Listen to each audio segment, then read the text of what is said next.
Oui, bienvenue dans notre édition, deuxième édition justement de l'année 2016 pour l'FC. Et nous allons tout de suite découvrir le sommaire de ce magazine. Nous parlerons du Gabon, nous sommes à un an, jour pour jour, de la CAN 2017. Vous voyez Aubameyang d'ailleurs. Focus sur le football algérien. Y aura-t-il un effet Zidane après sa signature au Real? Est-ce que les jeunes Algériens vont être encore plus passionnés? Nous allons en débattre. Et puis le championnat allemand avec son buteur, le Gabonais Pierre-Emerick Aubameyang. Nous allons parler tout au long de cette émission de ce jeune avant-centre gabonais qui fait des merveilles actuellement. Notre invité, c'est M. Abou Cissé, qui est journaliste. Il est ivoirien. Abou, bonjour, bonsoir, comme vous voulez. Bonsoir. Nous avons nos éditos avec nous, Sami Mochtabi. Sami, bonsoir. Bonsoir à tous, bonsoir José. Et puis Mohamed Kaouri, bien entendu. Mohamed, bonsoir. Bonsoir à tous. Et puis la question de l'FC, élection à la FIFA. Quelle priorité pour l'Afrique? Vous n'hésitez pas, vous intervenez comme d'habitude sur nos réseaux sociaux, mais aussi à fc@africa24tv.com. Plein feu sur le football gabonais, c'est à la une de l'FC.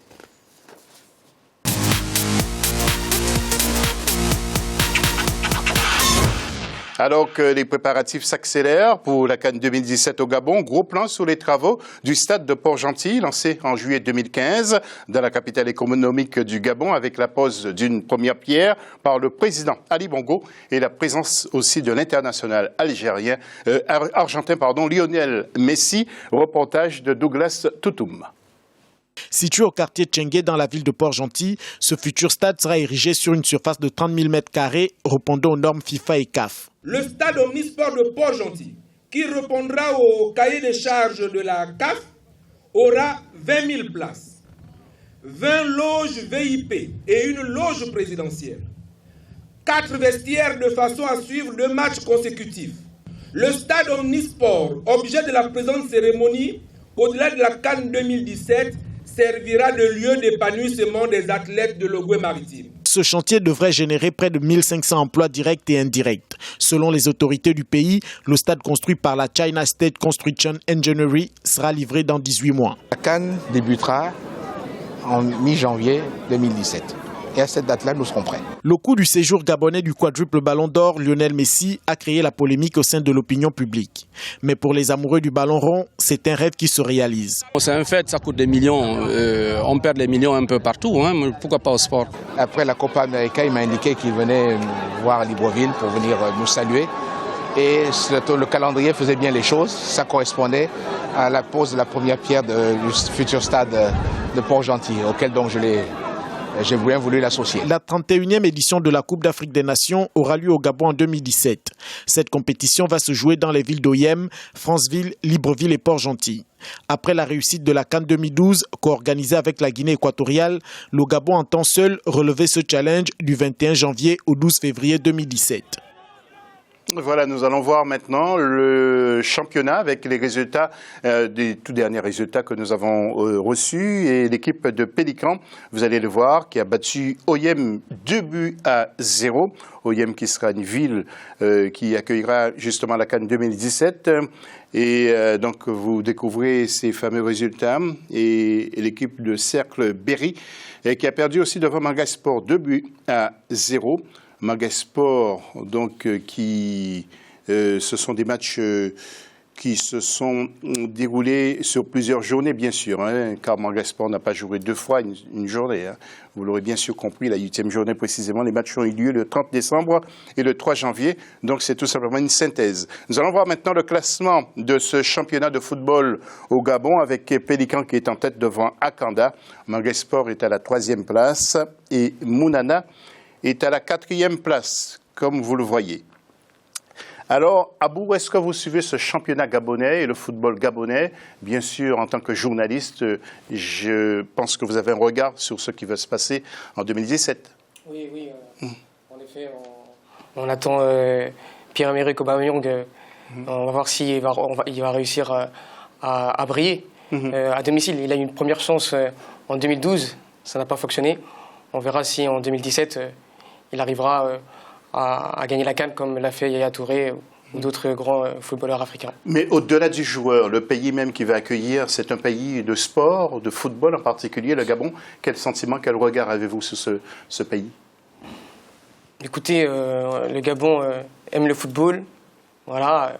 Après, en ce qui concerne les autres sports, bon, le sport numéro 1, c'est le football dans ce pays. Après, les autres sports sont un peu en retard, à eux de rattraper ce retard au niveau de la notoriété pour le foot. Sauf le cyclisme, bien oui, sûr, car il y a un tour cycliste chaque année, qui aura lieu d'ailleurs à partir du 18 janvier. Alors vous, Samy Mojtabi, quel regard, vous, comment appréhendez-vous justement l'organisation de cette CAN 2017 au Gabon, vous? Honnêtement, il n'y a pas vraiment de peur ou de crainte vis-à-vis de l'organisation. En 2012, le test a été passé avec succès. Ils ont les moyens pour accueillir ce genre de compétition. Maintenant, le petit bémol serait plus justement aux côtés du sportif.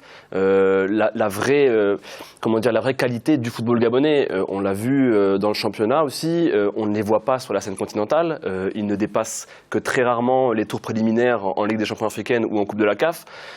Au niveau de la sélection, Pierre-Emerick Aubameyang, il est un petit peu seul, il me fait un petit peu penser à George Weah avec le Libéria ou plus récemment à Adebayor avec le Togo. Autour de lui, c'est un petit peu le désert. Le vide total. Oui, Mohamed, maintenant, la dernière CAN, enfin disons que le Gabon avait co-organisé avec la Guinée équatoriale. Quelquefois, c'est mieux d'organiser tout seul parce qu'il y a toujours des soucis de logistique, par exemple, lorsque deux pays organisent. Oui, bon, ça n'a pas été très mauvais quand ils l'ont organisé avec la Guinée équatoriale, mais c'est vrai que là, de le refaire tout seul, ça permet au pays de pouvoir investir tout seul et d'avoir tous les crédits de la compétition et de se dire on l'a fait tout seul.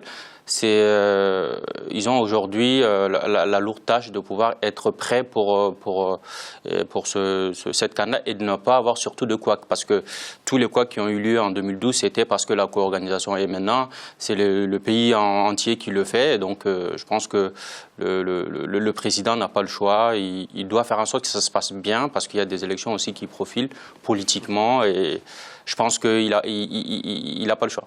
D'accord. Nous allons voir quelques joueurs. Samy évoquait Pierre-Emerick Aubameyang qui est quasiment seul. Avec vous, justement, nous voyons Zoué, il y a aussi Poko quand même, il y a Evuna, il y a Pierre-Emerick Aubameyang que vous allez voir tout à l'heure aussi, Romaric Rokombe qui joue au Léopard et puis l'entraîneur Jorge Costa. Alors, vous, Abou, qu'est-ce que vous pensez? Le Gabon risque d'être le favori de cette CAN? Non, je ne pense pas. La Côte d'Ivoire... avec l'Algérie, le Cameroun, seront les favoris de cette édition 2017. Ouais, qu'est-ce qui le Gabon est outsider pour moi.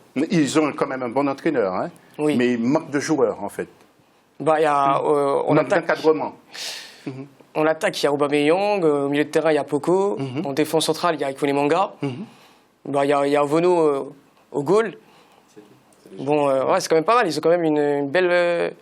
Il y a une belle base. Ouais. Donc après, mais il marque une voie sature. Voilà. Samy, ça confirme ce que vous disiez à l'instant. Hein. Oui, clairement, c'est pas manquer de respect à ses partenaires que de dire qu'ils ne sont pas encore au niveau d'Aubameyang. Aubameyang, maintenant, est une figure de l'Afrique. On l'a vu, son titre de meilleur joueur africain, de ballon d'or africain cette année le prouve.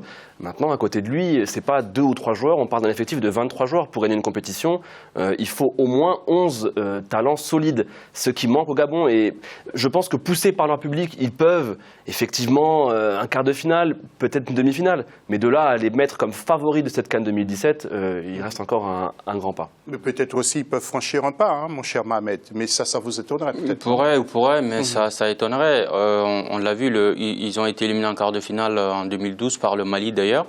Et je pense que le pays a mis beaucoup d'espoir sur le football pour essayer de reconstruire le pays de façon générale, mobiliser la jeunesse. Et depuis, ça ne marche pas comme il le faut. L'investissement qui a été fait, le financement des clubs, la Ligue professionnelle de football, jusqu'à présent, on ne voit pas les résultats, ni en club, en compétition africaine, ni la sélection phare, les Léopards. Donc, on espère que peut-être il y aura des jeunes qui vont sortir, qui vont pouvoir permettre de bâtir une équipe compétitive pour la CAN, mais pour l'instant, on ne voit pas les signaux, en fait. Et c'est ce que nous souhaitons, en tout cas. Le Burkina Faso, maintenant, et son ex-entraîneur belge, Paul Pout, suspendu par la Fédération jordanienne ivoirienne de football, ancien sélectionneur du Burkina Faso de 2012 à février 2015. Pol Pot a été condamné à 2 ans de prison ferme par la Cour d'appel belge. Il est âgé aujourd'hui de 59 ans. Il est hospitalisé aussi après une double opération aux intestins. Cette condamnation est liée aux implications justement dans l'affaire des matchs truqués de 2004 à 2006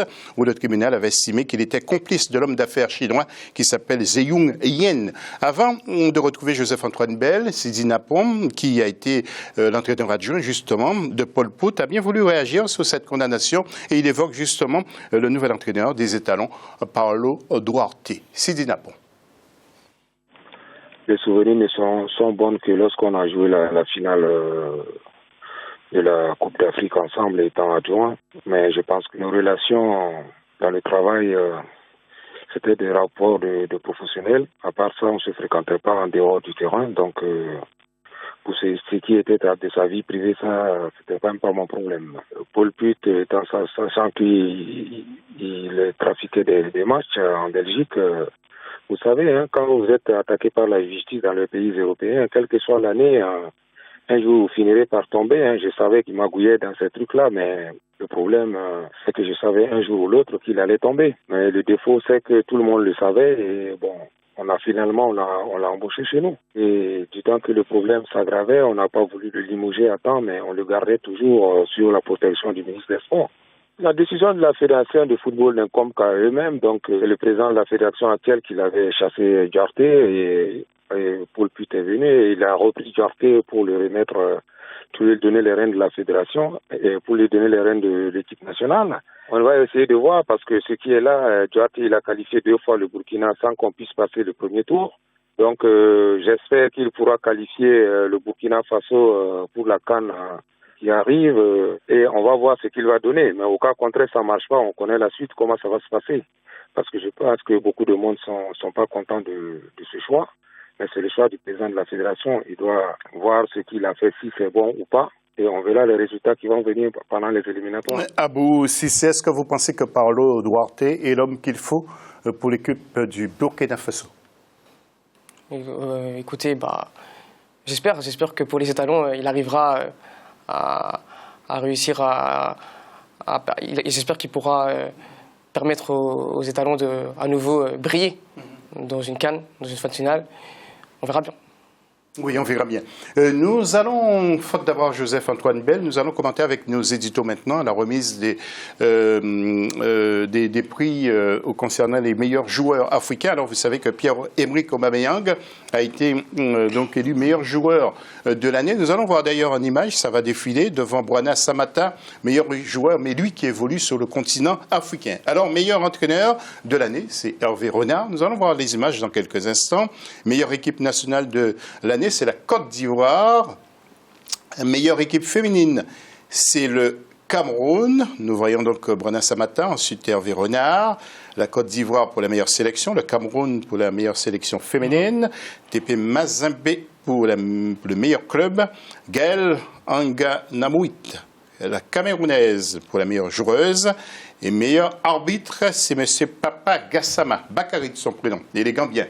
Samy, alors, Yaya Touré a râlé, André Ayou également, ils ne sont pas très contents. Comment réagissez-vous, vous, après cette remise de prix pour le meilleur joueur, qui est Aubameyang, mais la réaction justement de Yaya et d'André? Pour moi, c'est quasiment inacceptable. Les propos de Yaya Touré sont inacceptables. Il n'avait pas. On sent un peu de rage, de tristesse, mais Yaya Touré, ça fait 1 an qu'il joue comme un grand-père. Il a 33 ans. Je suis désolé, il a plus le niveau qu'il avait auparavant. Mais ça mérite un débat quand même, Mohamed. Vous qui êtes copain avec Yaya Touré, est-ce que vous êtes d'accord avec Samy?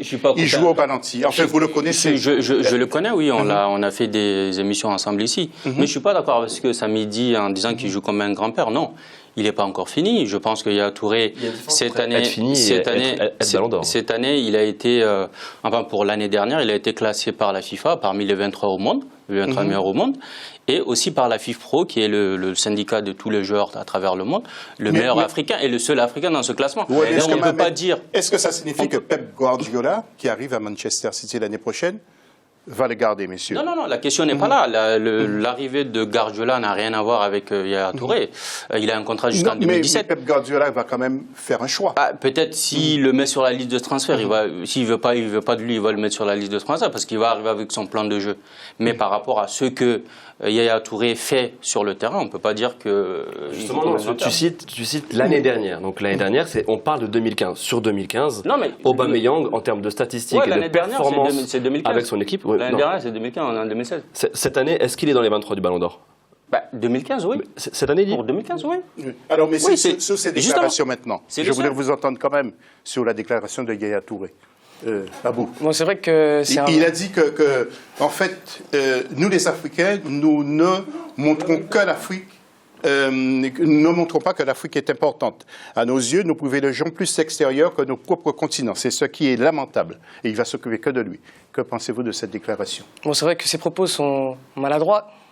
Après, je peux comprendre la frustration de Yaya Touré.